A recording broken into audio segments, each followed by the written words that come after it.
ಎಲ್ಲರಿಗೂ ನಮಸ್ಕಾರ ಸ್ನೇಹಿತರೆ. ಹೆಚ್ಚುತ್ತಾ ಇರುವಂಥ ಹಣದುಬ್ಬರದಿಂದ ಕಂಗೆಟ್ಟಿದ್ದ ಸಾಮಾನ್ಯ ಜನರಿಗೆ ಇದೀಗ ನೆಮ್ಮದಿಯ ಸುದ್ದಿ ಒಂದು ಸಿಕ್ಕಿದೆ.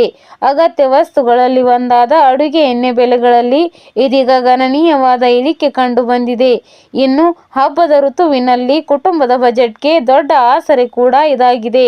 ಹಾಗಿದ್ರೆ ಎಷ್ಟು ತರ ಇಳಿಕೆಯಾಗಿದೆ? ಕಳೆದ ಕೆಲವು ವಾರಗಳಲ್ಲಿ ಮಾರುಕಟ್ಟೆಯಲ್ಲಿ ಸೋಯಾಬೀನ್, ಸೂರ್ಯಕಾಂತಿ ಮತ್ತು ಪಾಮ್ ಆಯಿಲ್ ಸೇರಿದಂತೆ ವಿವಿಧ ರೀತಿಯ ಖಾದ್ಯ ತೈಲಗಳ ಬೆಲೆ ಕೂಡ ಇಳಿಕೆಯಾಗಿದೆ.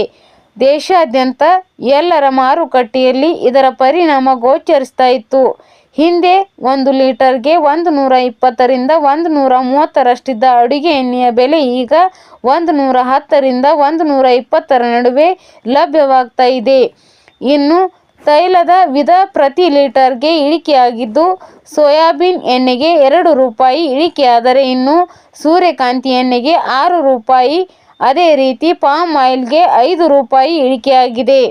ಪ್ರಮುಖ ಕಂಪನಿಗಳಾದ ಫಾರ್ಚೂನ್, ಡಾರ್, ಜೆಮಿನಿ, ಸಫ್ರಾನ್ ಮತ್ತು ಗೋದ್ರೇಜ್ ಕೂಡ ತಮ್ಮ ಬ್ರ್ಯಾಂಡ್ಗಳ ತೈಲಗಳ ಬೆಲೆಯನ್ನು 4 ರಿಂದ 7 ರವರೆಗೆ ಕಡಿಮೆ ಮಾಡಿದೆ.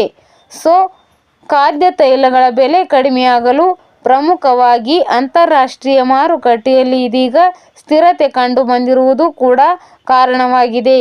ಅದೇ ರೀತಿ ಭಾರತದಲ್ಲಿ ತೈಲದ ಪೂರೈಕೆ ಕೂಡ ಸುಧಾರಣೆಯಾಗಿದೆ. ಇನ್ನು ಕೇಂದ್ರ ಸರ್ಕಾರದ ಆಮದು ಸುಂಕ ಮತ್ತು ಇತರ ಸಕಾರಾತ್ಮಕ ನೀತಿಗಳು ಕೂಡ ಬೆಲೆ ಇಳಿಕೆಗೆ ಕಾರಣವಾಗಿದೆ.